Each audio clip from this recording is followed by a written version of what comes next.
Fear, safety, and conformity make you mediocre and average. Mediocre and average are not words that are permitted in the SF Bay Area. And here is a man, ladies and gentlemen, who embodies excellence and truth and artistry in everything that he does. I'm very honored to welcome to the stage Alonzo King.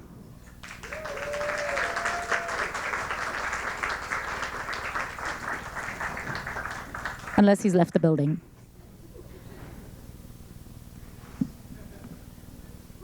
There he is. How'd you like your catwalk walk? All right, we're putting you there. Okay. So as I mentioned, this is our anniversary. Did you know that? Yes, well, no, until you told me. Did you bring me flowers? No, I didn't, sorry. Yeah, typical. Alonzo and I met in this room actually a year ago at a Battery Sparked event, and one thing led to another, and here we are. What struck me about him that night was numerous people came up to him and said, "Hey, Alonzo, how are you? I met you here, I met you there." He remembered. He remembered who he met. He remembered where he met them, and he even remembered details of the conversation. I can barely remember my children on a good day, so. But it really struck me as somebody with true presence and a real respect for the inherent value of human beings and human relationships, which I think we tend to take for granted. So there's no better person today to lead us in this conversation about the return to self and the return to joy. You all mic'd, ready to go? Yes, I'm ready. Hello, everybody. Hello, everyone. So let's just start with the first question. Why have we lost the ability to innately tap into our joy? No, this is a 2-hour answer to this question, so we'll start singing together.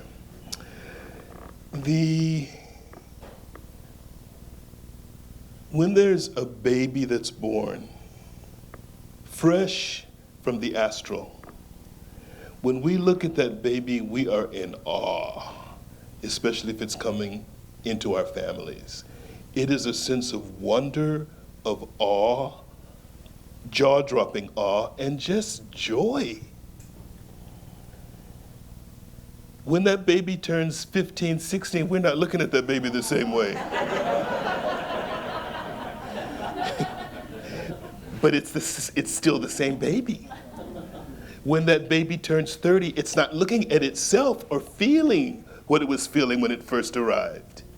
The eyes upon it, the projectiles of love being poured into it. And so we are hypnotized by the materialism that we step into in this world.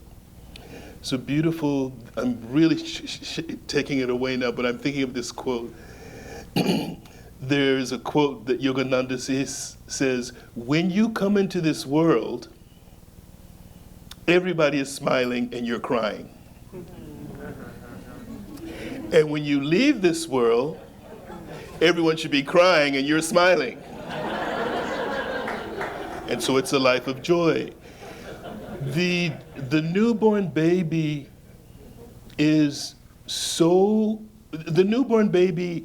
science tells us, is not even aware of their parameters. They are really in consciousness. And that's why it takes a while, like, oh, this isn't ending, this isn't ending. When you watch them in the crib, wake up, there's such a joy in those faces. Why? Because they are steeped in their internal world and they haven't been drawn out.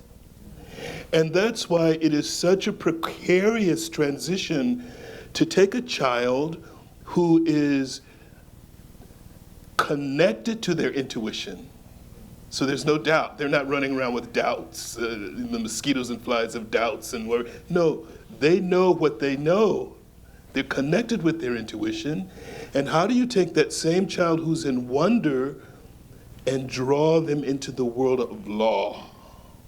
It's a very tricky transition, and most often institutions strip them of their knowing, and then they begin to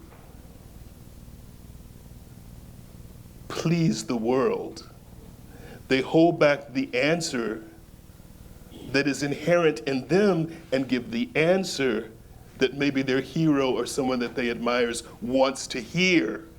And then they become good boy, good girl, here's a treat. And so what am I talking about? I'm talking about being drawn out of yourself. What does it mean? That yourself is what you have to stand in, right or wrong, and then be disproved, and then you may say, okay, that wasn't sensible. But the internal self is what we are. What does this mean? It means we're souls, not bodies. Very tricky. And so we're hypnotized, and all cultures have names for it when we come into the fog. A child up until about the age of 3, before they become self-conscious, again, that internal world is gigantic, and they talk about communication with other beings. They see things that we can't see, and the parent goes, yeah, Johnny, yes, oh, that's nice, you have a friend. But in reality, they are seeing things that we can't see because we've shut off our seeing because we get disconnected from ourself. Why does that happen?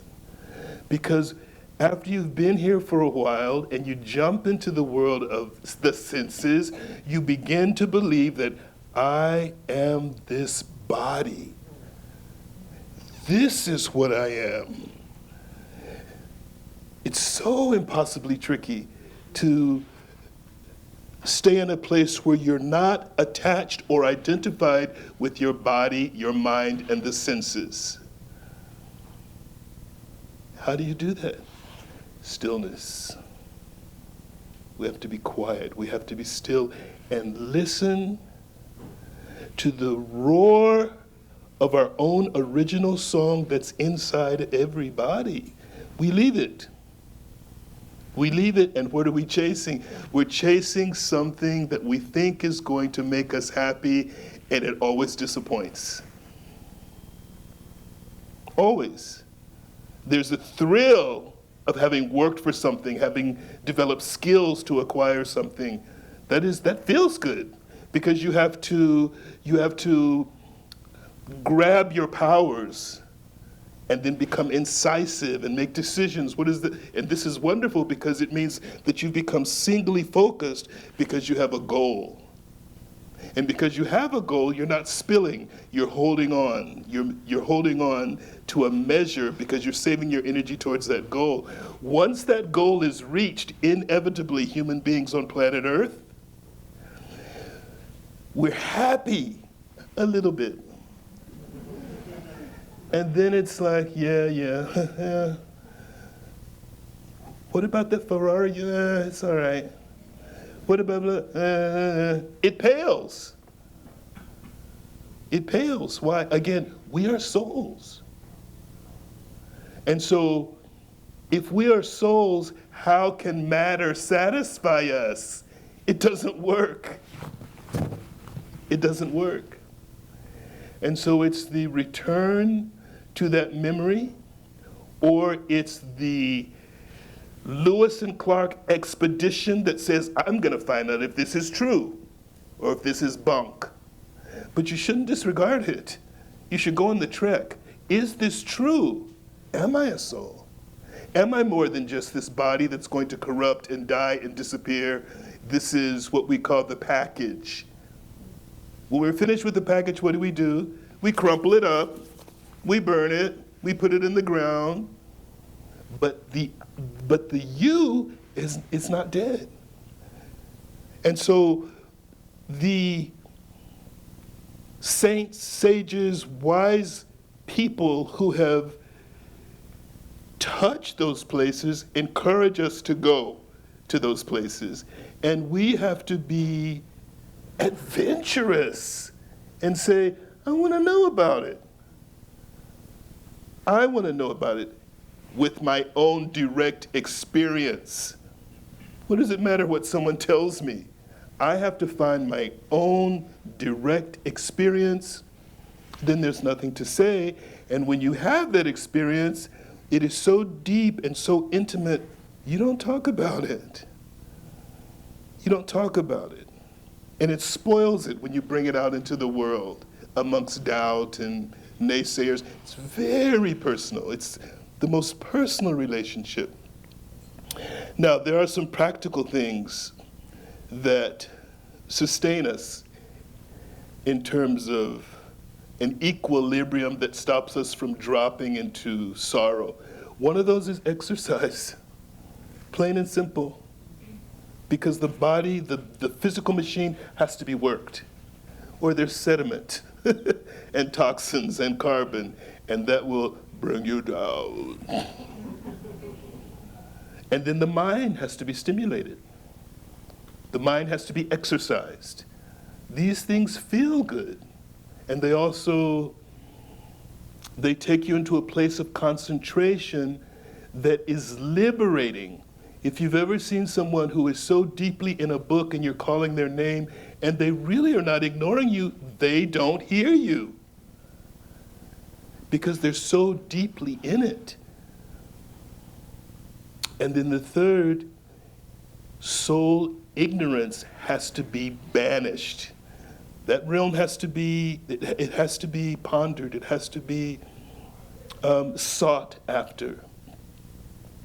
Or we stay dumb and blind. One of the interesting things that really moved me was Helen Keller saying that she was deaf, dumb, and blind, and brilliant. Deaf, dumb, blind, and brilliant. That's all of us. And so we want to break through that. How did she break through it? She said when she realized that her body was not herself, everything changed. That's not me. That isn't me with these restrictions and limitations. When she really began to understand that when she was asleep and woke up, dead asleep, when she woke up, she recognized whether she slept well or not. So there's an awareness that's always present. And that's closer to what we really are. We're consciousness. Consciousness. And it's the same with great dancing. When you're able to separate this form from your identity as self, then you can play that instrument so objectively. You play it so differently because what is playing this instrument? The heart and the mind. That's what's playing. Same if it's a piano, that instrument. Same if it's a horn. Same if it's whatever you're playing. It's the heart and the mind. If you're writing novels, if you're sculpting, if you are problem solving, if you are looking for expansion, if you feel limited in your ability to love, if you feel limited in your ability to understand, there are techniques and ways to broaden that. Because it's saying, I am not a weak, whining mortal. I am not a weak, whining mortal. There is a way out of this puzzle, and I'm going to find it. That there is, all of us have a personal enigma that we have to find out that no one else can unlock for us. That's our work. That's why we're here. And for me, it is the same as the artistic life, because everybody is a painting or a sculpture or a novel. And what are we doing with it? We're seeing that, believe it or not, if we're souls, we're already perfect. That's a hard one for most folks. We're already perfect. And so the life becomes how to remember that. How to remember that. So, we look at ourselves and we say, or a loved one or a dear friend says, which we're open to, there's some blemishes or there's some impediments that are blocking your luminosity. And we do the same. And what do? We work on it. The same way that you're working on the canvas, the same way that you're proofreading, or my eyes are clearer in this novel, in this sculpture, in this choreography. We're working on ourselves. What does that mean? It means in any relationship, after the honeymoon is over, you realize the work is about self-reform. This person is showing me I'm selfish in this area. The mirror of a relationship, or the mirror of the relationship with yourself. And so we begin to, either because of our desire, be put into situations that will chisel us, which is wonderful. And when you talk to most people about change and the chiseling that occurs, people say, yes, I want it, because I don't want to remain this way and become a psychological antique. I want to grow. I want to grow. So at the end of my life, I can look back and say, well done. I really made an effort. I made an effort to transform myself. But what happens? When the sculptor starts to chisel, we are, stop! That hurts, put that back! That's the reality. And so, how do you go to the place in all the situations that were painful to us, in all the situations that we wanted to avoid, and then after they happen and we look back and we say, that had to happen. I sure didn't want it. I wasn't walking towards it, but it was inevitable. It was some chiseling that was unfolding the next step in my unfoldment.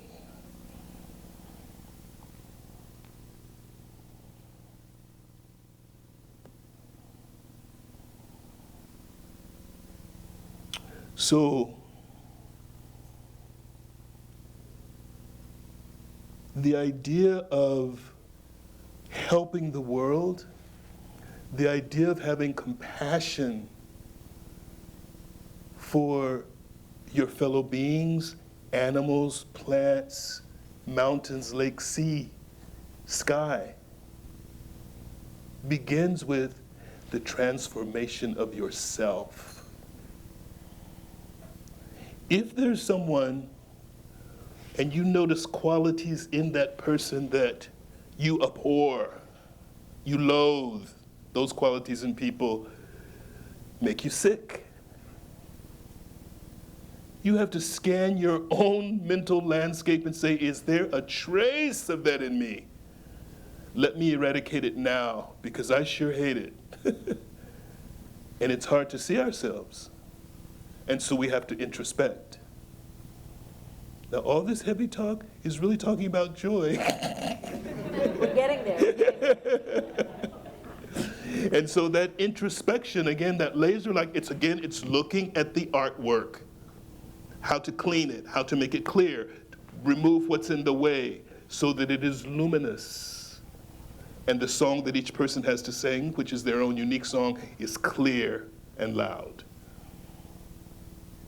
Getting what's unnecessary out of the way. Again, if you think about civilizations coming and going, the real thing that maintains civilizations longer are the masterpieces of humanity that are existing in those civilizations. That's deep. Because everyone is a masterpiece, but we have to uncover that and discover that. But it's the masterpieces of humanity who are existing wherever those civilizations are, they prolong its length and breadth. who we are.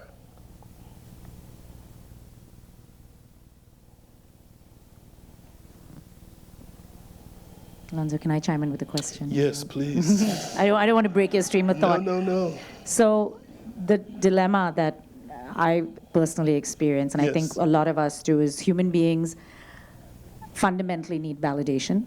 They fundamentally need to make sense of the world that we're in, which is why we categorize and we label. And we have set up an ecosystem and a reward system that does not value introspection. It quite the opposite values. I mean, look at where we're sitting. Look at what San Francisco is today. And I'm very much part of the same system. It values accomplishments. So how do you find the motivation and the drive to pull yourself away and invest in the things that we're talking about? I know it's a long-term game. Yes. But at the end of the day, we have egos. We have to function in this society that we've built ourselves. It's a beautiful question. Because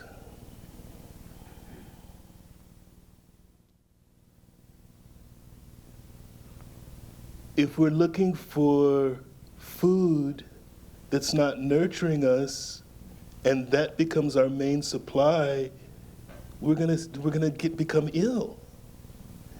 Now, the child, we have to go back to the child, to the baby. You have two parents.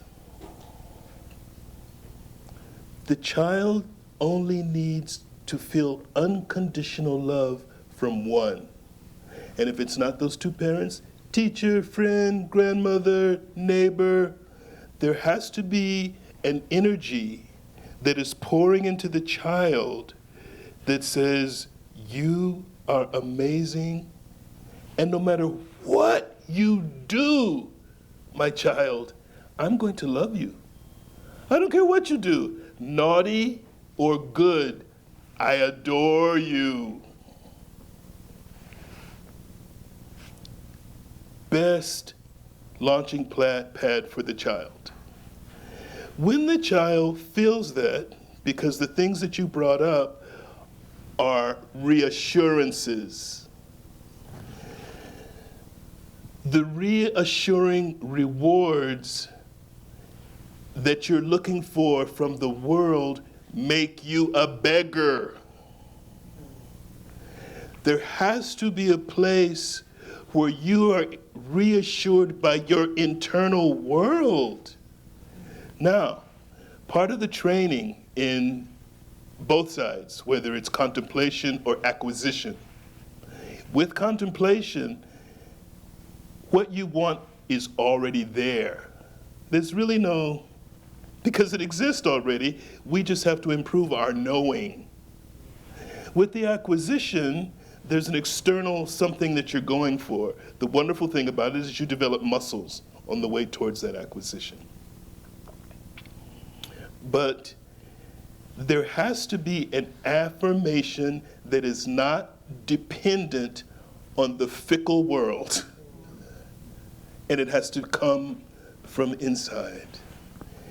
And again, that's work. One of the beautiful things I like, when we go to Europe, they call dance, in classes, and particularly in technique classes, they call it training.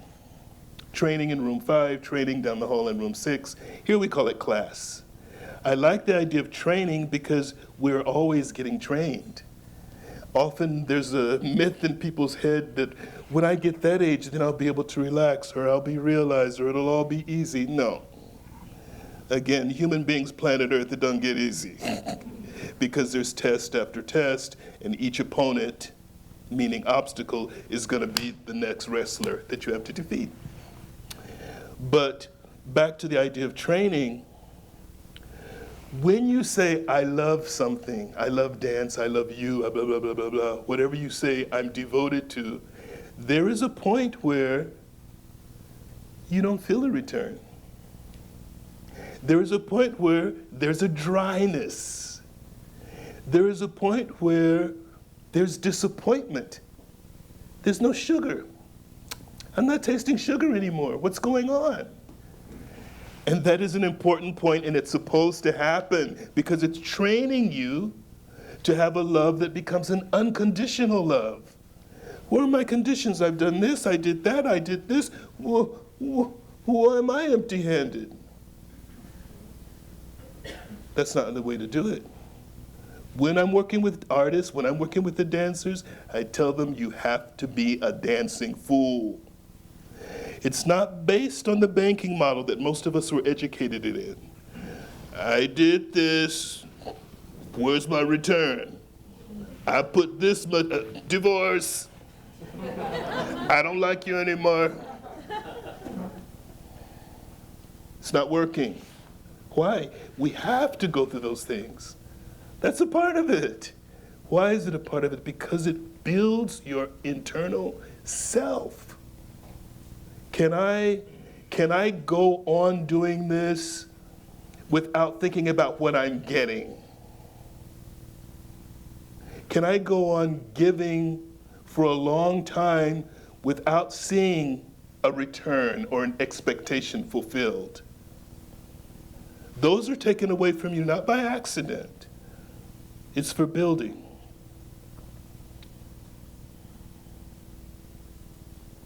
Often I've had people say to me, "Oh, Mr. King, I used to be a dancer after a show." "Oh, really? Yes."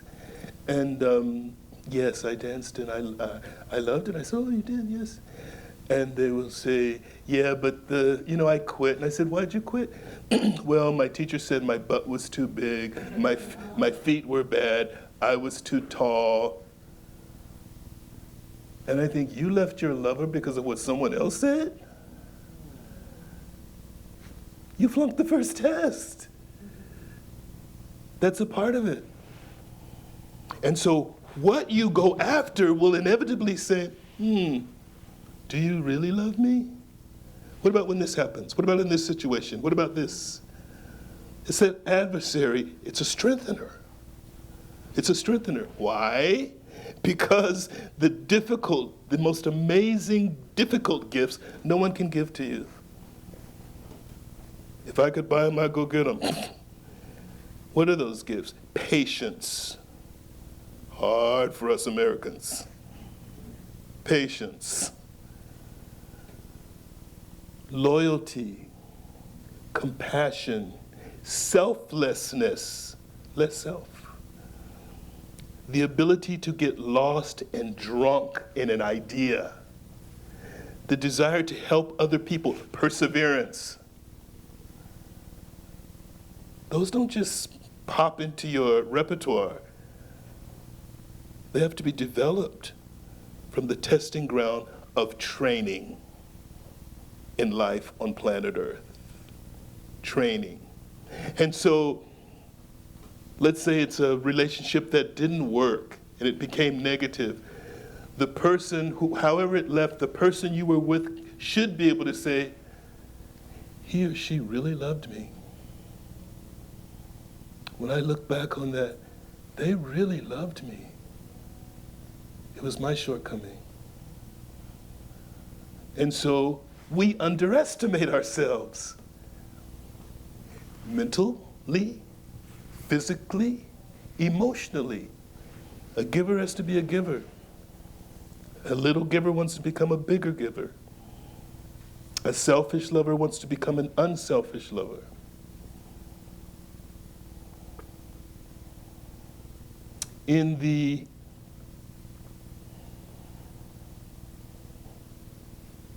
There's a place in absorption where you have the object of your desire, and then you have yourself.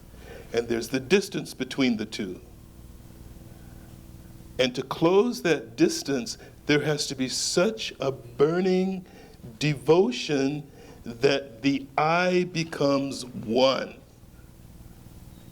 And then when it wants to, it can step back and be the adorer again. It's the same in art making, that being the messenger of the work, you're not trying to be seen. You want the message to be clear. You're not trying to be, look at me, did I do good, applause is my reward. No. It's for clarity of the idea so that it's understood. Great dancers are actually shy, and they're not exhibitionists. It's their language, and they're trying to communicate that language so that it is legible, so that it is subliminally imbibed. And so they're going for an ideal to become one with the idea, to disappear into an idea and have that be clear. And then they'll step out and have their own personality. Does that make sense to you? That absorption. In indigenous cultures, the single individual goes into the circle with the dance, and so you're feeling the community as your larger self. And it works that way with the romantic and the classical ideal. They work together. There's never a novel, there's never a construction that can be completely romantic. It doesn't make sense.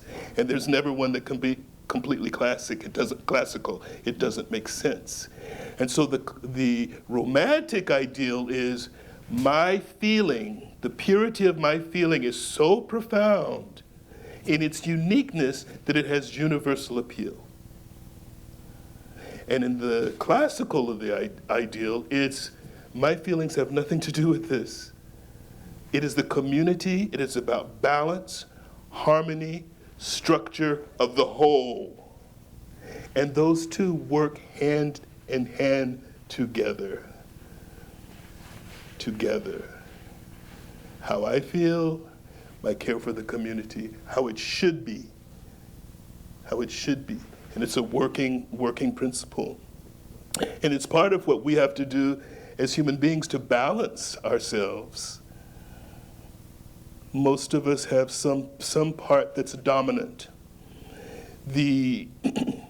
If logic is dominant and it's on a low level, the work and mentality can be dry, calculated, predictable.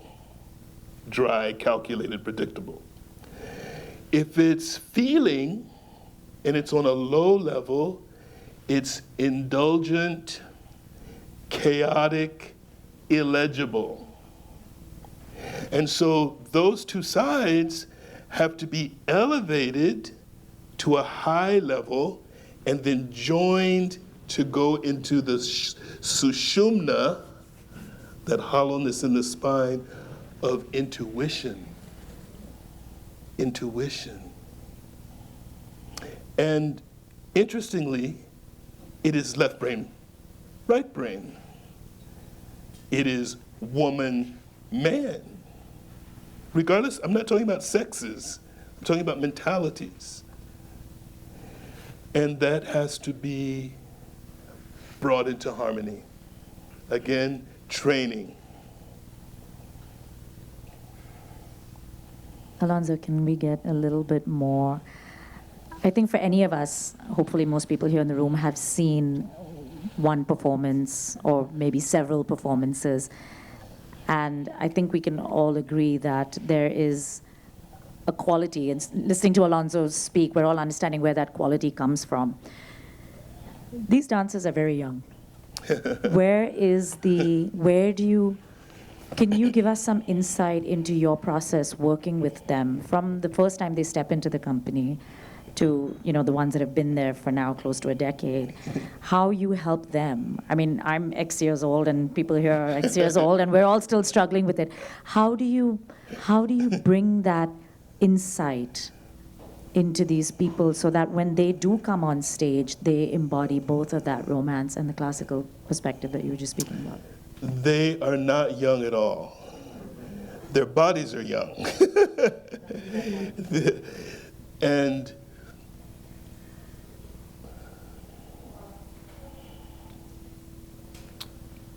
all of us, when people are asking, what's your age? They're asking the age of the body, not you. Because you're the soul. They're asking the age of this particular physical incarnation. They're addressing the body. And so when you have little Mozart and Beethoven, you think that was the first time they popped on planet Earth? I don't think so. And so the accumulated wisdom of an individual can have parents' mouths drop. Where did he or she come from? He's smarter than us. And so the wisdom that's in those artists is, this isn't their first time at the rodeo. They have been chiseling at that works for incarnations. I'm drawn to people who are saying all the things that we're talking about, who say, I want to know what I can bring to this art form as opposed to what am I going to get out of it. Will I make a lot of money? Will I become famous? No, I want to plummet into the discovery in terms of self-examination, in terms of selflessness, in terms of bringing something to the world that has never been seen before. And so they want to exploit themselves and they want to grow. And that means anyone who is thinking that way, you have an individual, which means you have an original. Most of the training, all in whatever discipline it is, you're imitating. And there has to come a place where you say, no, no more. I've got to jump off and find out what is unique about this particular voice, about this particular contribution to the cosmic movie, to the cosmic drama. What is my role? Do I want to be a knockoff? Do I want to be a copy? Do I want to be an imitator? No. But knockoffs and copies and imitators get rewarded very well. And so, to thine own self be true. What does that mean? It not only means that we have two selves, we have, in the same way that we live in two worlds, there's the external world that we deal with, and there's the internal world. When it really works, you stay in and play out. But you're staying in the way that sound comes from your body, in the way that you play the instrument, in the way that you deal with people. Again, so you're not begging, you're giving.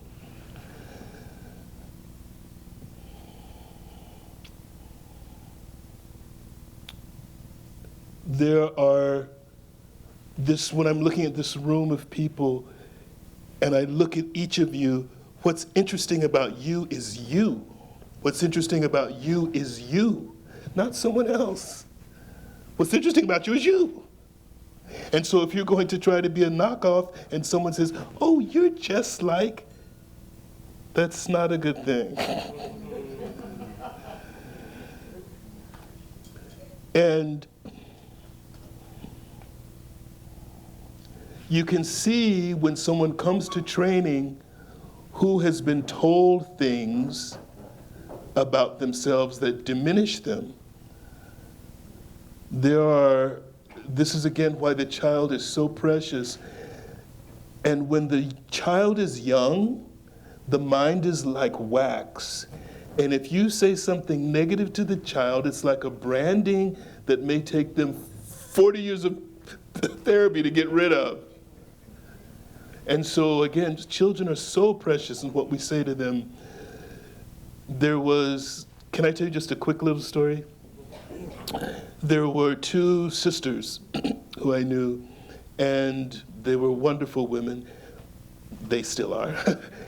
And one sister said, I really admired my sister because she worked at the UN, she became a lawyer, she worked with international companies all over the world, she had a brilliant mind.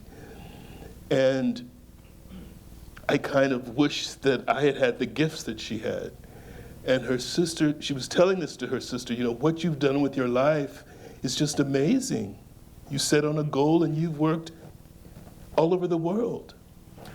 And she said, remember what Mom used to say all the time? She said, what? That I was the smart one and you were the pretty one. And so they self-fulfilled that prophecy. Now, the sister who was supposed to be the pretty one was brilliant, but she didn't believe in that. And the sister who was brilliant, she was beautiful, but she didn't believe in that because of what had been said to them. And so again, with training, you have to begin your own affirmation. Everybody's thinking something, and it's usually a loop. Oh, when they did that to me. Oh, I wish I had that. Oh, that was me. Oh, that was a wonderful time. Oh, I'm this, I'm that. I'm no good at this. Oh, this is hard. And so we can be vicious to ourselves. And so the affirmation has to be, to make it work on planet Earth, fanatically positive. Has to be. This is why often people who are beginning ventures or new ideas, they keep them quiet and secretive among people who are very positive and supportive before it gets out there. It's important. Those are important. And why is that? What is that process about? It's about protecting the art. And what does that mean, protecting the art? It means that each one of us is pregnant. And the baby has to be cherished. The baby of what is unique within us that has to be born before we close our eyes to the world. It has to be born. And if there are environments where that baby's in danger, you don't go to those environments. And that means this. This is your closest environment. So it has to be fanatically positive. Fanatically positive. It's proven that if there is fear, negativity, worry in the mom, it goes into the breast milk.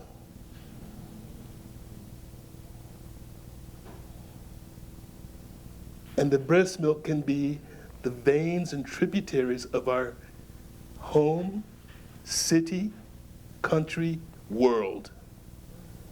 Have to put out positivity. Negative works and positive works, they're both very positive, they're very powerful. But we have to choose positive if we want to return to joy. The setup is that we're all born with an enemy and a friend. And they're both battling to sit on the throne of our mental kingdom and rule. The friend has to win. The neurotic roommate has to go. And the neurotic roommate has to go not by thinking, this is bad, just ignoring them. If I make you sick, stay away from me. Same with those thoughts. Stay away from them. Go to another thought. Joy is our true nature. Joy is our true nature. You have to reclaim it.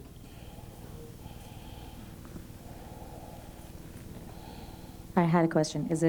Should we open it up to the audience? All right, why don't we have, I think is Michael back here? We have some mics floating around at the back as well. Or, so we can come, there we go. Thanks, Michael. So Rachel, we've got one right up here in front with Doug, row 3. Thanks, Kaamna. So going back a year ago, I was in that class with you, and it's interesting. In this room, I'm completely untalented as a dancer, and yet, you ended up on the board from that event. I ended up being a donor, and have been involved with your organization through Battery Powered, which I'm a part of. But I'm curious to know. I mean, I don't know about you, but I found that to be a magical, transformative afternoon. I came to it with a lot of skepticism because I was like, I'm going to get up there and do modern dance with Alonzo lines on a Saturday afternoon. How did you approach it? I mean, you're used to working with dancers who are incredibly experienced. I mean, who are, as you just said, probably have done this in other forms, and here you're with a bunch of people our age who probably don't have that talent, but yet we all left feeling better about ourselves and actually wanting to help your organization and felt quite inspired. And that's what brought me here today. So I'd love to hear from you about how you got ready to work with us as students. So again, we're souls. If I have the opportunity to be in the presence of souls, I'm not looking at them as limited. I'm looking at it as an incredible honor, an incredible opportunity that someone is giving you time, their time, and so they have to be well fed. When people think of talent, in dance in particular, they're thinking of physical ease, fluidity, coordination, musicality, flexible body. That's not talent. Talent, again, is about 7 or 8 character traits. Perseverance. I love what I'm doing. Quickly. Once I had, a long time ago, we had a big audition in New York, and huge cattle call, ridiculous, too many. And there was a whole group of dancers who were just incredibly proficient.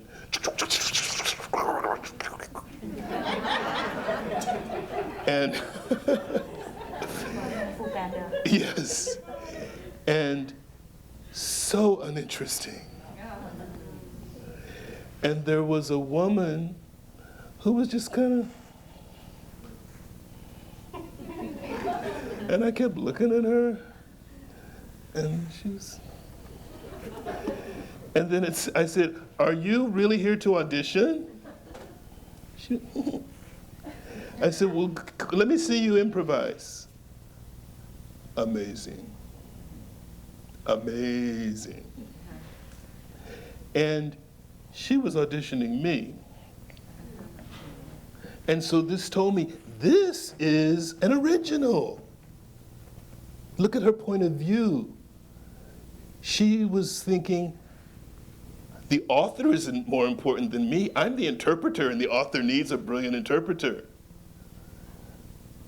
And so when you talk about the room, and you're saying, no, I'm looking at what I'm seeing. I'm looking at people's consciousness, their minds. Oh, look at this one. She's really into it. Look at him. He's finding new ways. He's let go of his fear, and he's feeling that river flow. Damn, that's nice to see. He's liberated himself from his prison of thought. I am not a good dancer. What do people do? I am not a good singer. What are they thinking about? Good, bad, pretty, ugly. Awful, doesn't work in art making. What are we listening for? The originality of the voice, whatever activity it's in. So this I have good, bad, pretty, ugly, it's another form of prison, you see. So talent is human stuff, and everyone has it. And what's the quote that, I forget the quote that says, if you think you're brilliant, you are, and if you think you're not, you're not. It's the thinking. And so when I see a room, I see who's holding back, because folks can dance. People can move. Now, the other thing, what is dance? Anything that we do begins first with thought. Thought is faster than light. Then it goes into form. And so you're looking at, how is this person thinking? There's many dancers who cannot turn, jump, legs don't go up. They're brilliant. There are many people who are so-called not trained, and you just see them. They're brilliant.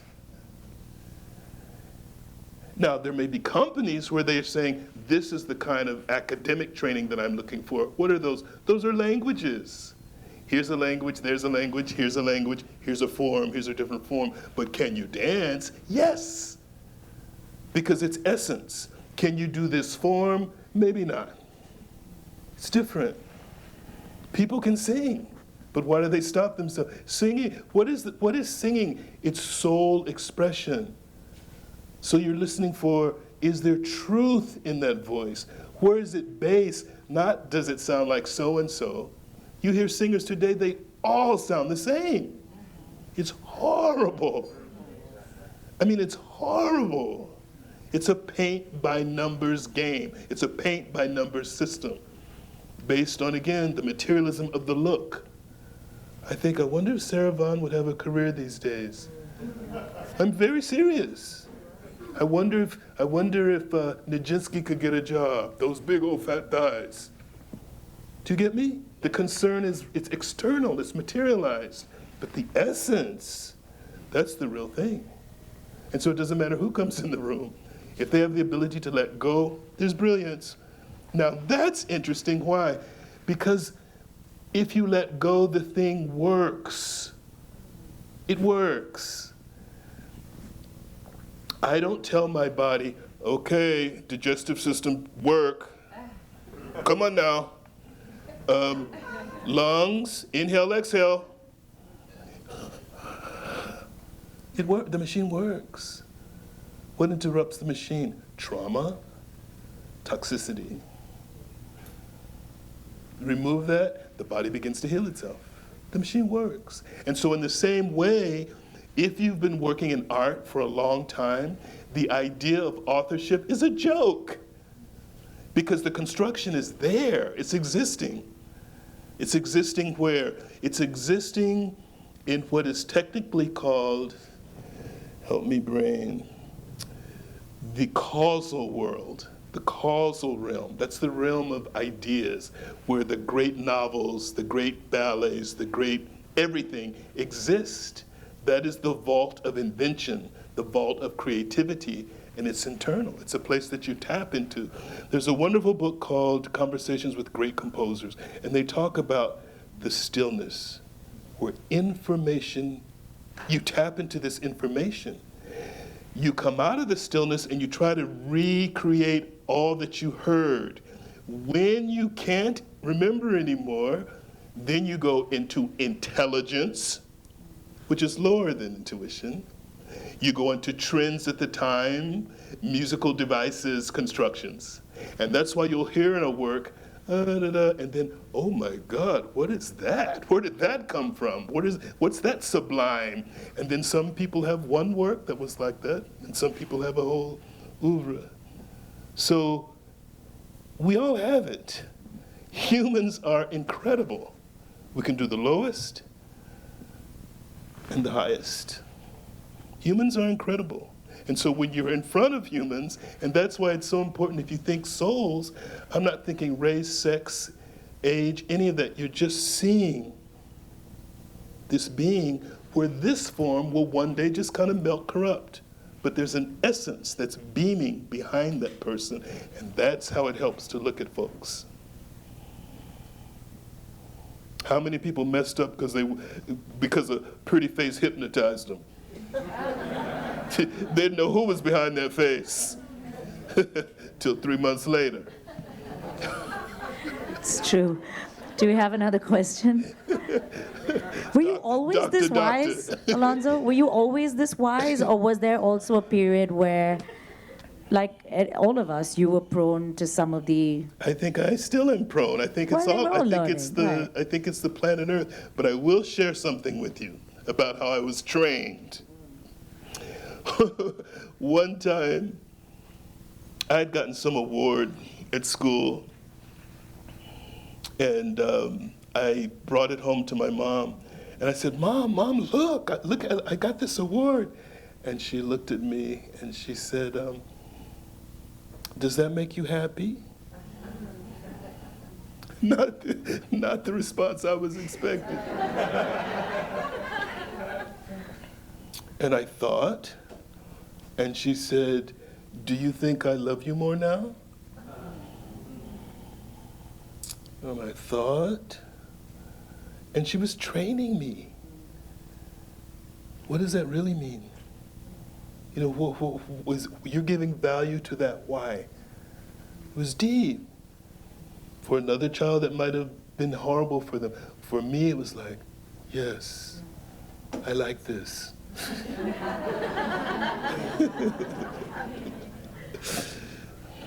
Do we have more questions in the audience? Check, check. Hello.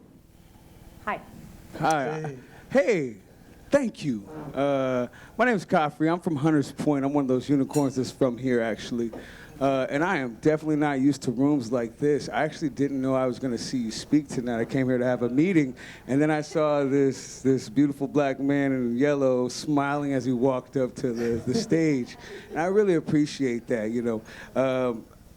I'm a hip-hop artist and organizer, and I go in a lot of spaces trying to bring hip-hop, you know, breakdancing as well. Yes. A lot of people say urban dance, and we're breakdancers, or we're rappers, or whatnot. And so I see you speaking to a room in a room like this, and I see where I want to be in 20 years, or maybe 10 years, I don't know.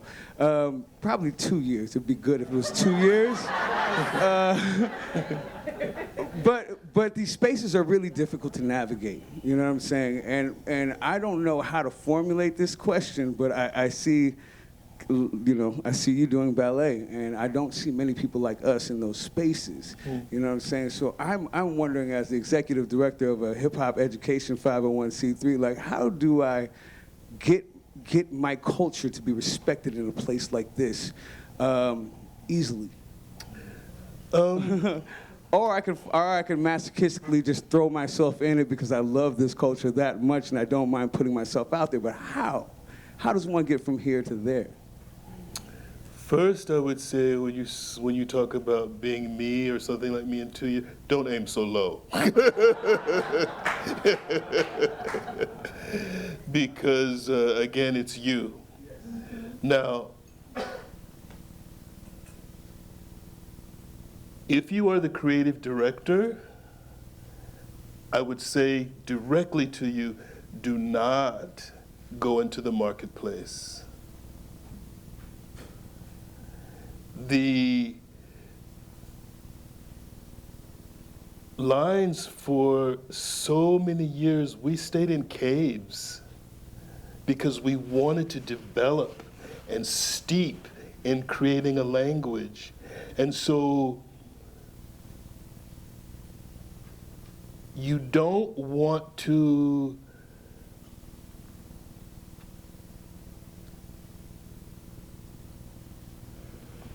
there has to be a place where one foot is in, you don't want to get in a place where one foot is in one boat and the other foot is in another boat. It won't work. So I would say, don't cheat on your lover, which is your art. And that is what you want to develop deeper and purer and clearer. What will happen, you will churn the ether with your work, and it will draw energy to you. What is to be yours, whether it's bitter or sweet, is inevitably going to come. But you have to churn the ether with work and concentration. Now, most people say, which I smelled a little bit of, is if I had known this person, or if I had been in that situation, or born in that family, or had the opportunity to, it's not true. Success is the way you think. And so you want to, as all of us should, find out, what is the affirmation that's going on in my head? What is that affirmation? Is it, I'm not worthy, I have to get to this place, I have to get approved by? No. It has to be, there's brilliance in here, whether there's no evidence of it, there's brilliance in here, I'm protecting the baby so that it's fully born.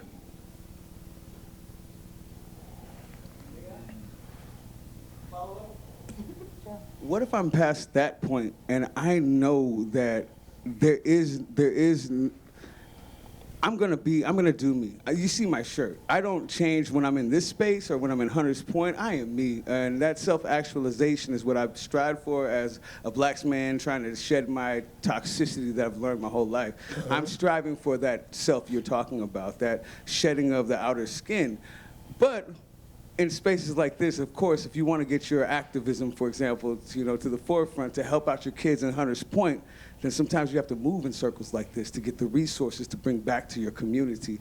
And you have to do that without changing who you are on the inside, because that kills the art that you came there for in the first place, right? So my question wouldn't be to, how do we fake the funk for a second just so people love us for a minute so we can get that reason? Of course not, you know what I'm saying? I'm speaking as my authentic self, but how does one navigate a space like this, or a space like I assume the ballet environment might be, where a lot of things aren't accepted, body image or whatnot, let alone skin color or culture or cultural dances or whatnot.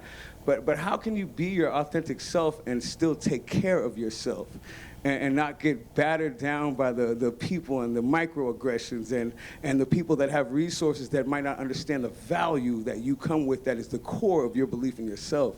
That is it. I think I work with a lot of people that are working for that base of self-care. So what does self-care mean to you when you are in spaces like this? First of all, I think you're doing very well. But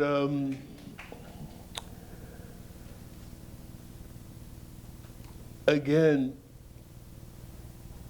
there comes a point in your plummeting where you begin to see all of the ways that we identify ourselves are a lie.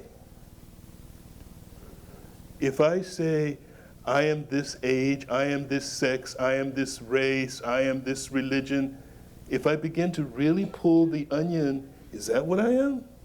Those definitions are way too small, incredibly small. And it's only when I begin to peel the onions and I feel a sense that's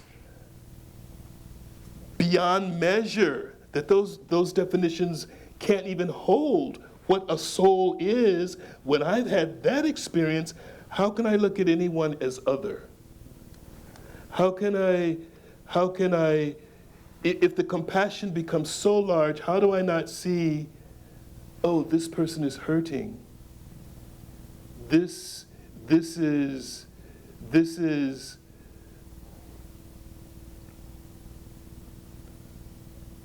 the idea of other. It's an impediment. It's an impediment. I'm sorry to take up so much space. I really think we should go to someone else. How do you stop them from thinking we're But you and I, we should talk That's good. afterwards. Because I think it's,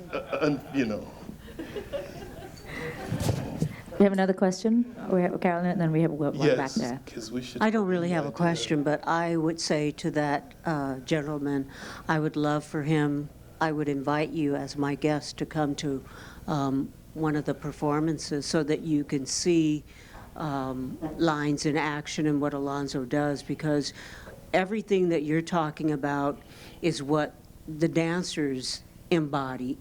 I don't know another quote-unquote traditional ballet company that infuses that into their dancers. And when I've gone to your rehearsals, I guess if I had a question, it's some of these dancers are probably quote-unquote classically trained, and they come in and they know how to do, the pliés and the pirouettes, and then you get them to feel free enough to, as you call it, plummet. And although they're doing a routine, each one puts his or her own self into it. And how do you get that? Because you can't have this, or maybe you do have this kind of conversation with each dancer, but you bring something special, a spark to them. I think that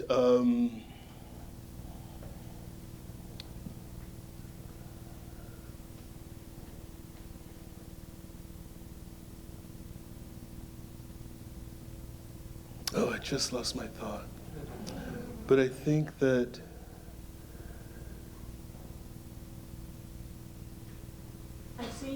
someone and they're doing a certain routine. Oh, it just came back.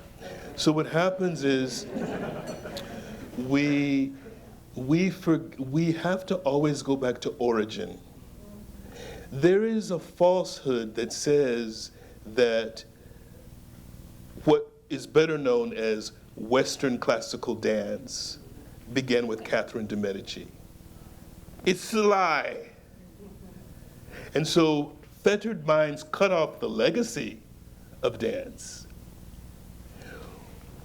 Every culture is looking to a former culture, to what we would call their golden age, as a reference and as inspiration.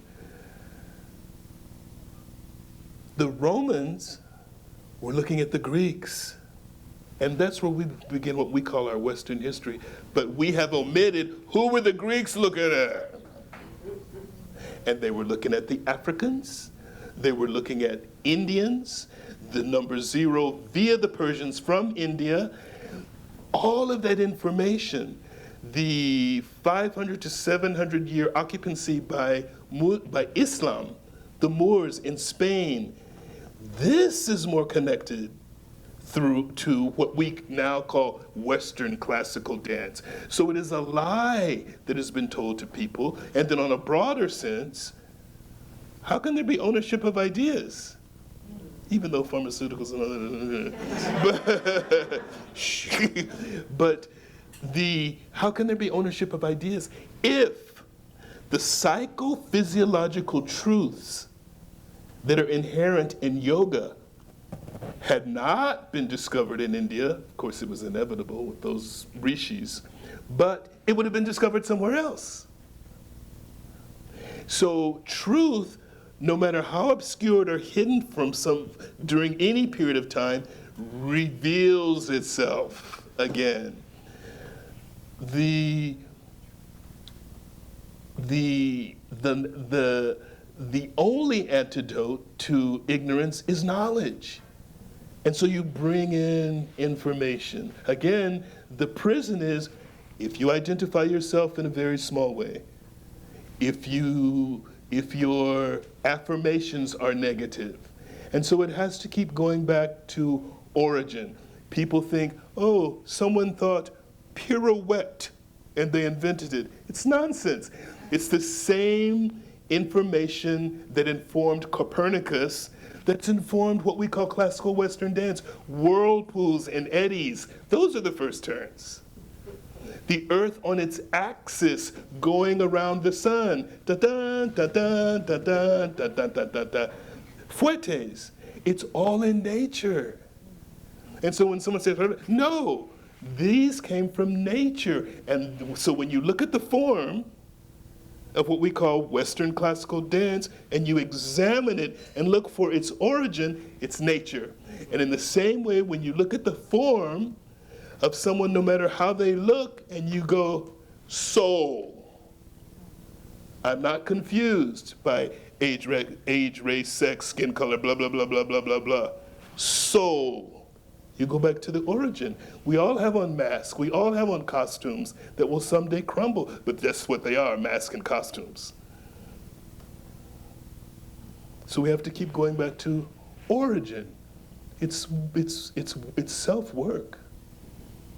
And it's a life filled with investigation and wonder. Because so much of history is it's one version, and it's not the full story, and a lot of it is lies, cutting off legacies. Oh, it started here. How are we doing on time, Rachel? We have one last question. I think it was the lady back here. It's two, There's the mic. Oh, okay. We'll take the two and then we'll call it. Oh, hi. You have some incredible energy. You're radiating, and what I'm very curious on is, does your joy fuel your resilience, or does your resilience fuel your joy, or neither? But that's my question. I think that there's a thing called where you commit to something. Oh, here's another joke, and I bet you guys have all heard this, but I think it's a good one. Commitment. They say, You know, I may get this messed up, but commitment. They say it's breakfast. What is commitment? It means that if you have bacon and eggs, that the chicken participated, but the pig committed. And so it's this idea that the Boy Scouts, I swear, I give myself to you. So that means when the times are difficult and there's no thermal to support you and you're pulling, you go on. When there's a thermal and you feel the gust and it's fantastic and mirth is just pouring out of the trillions of cells in your body, you go, yeah. But it's never steady all the time. And so there's the commitment. And that becomes the single focus, regardless. And then there was one more.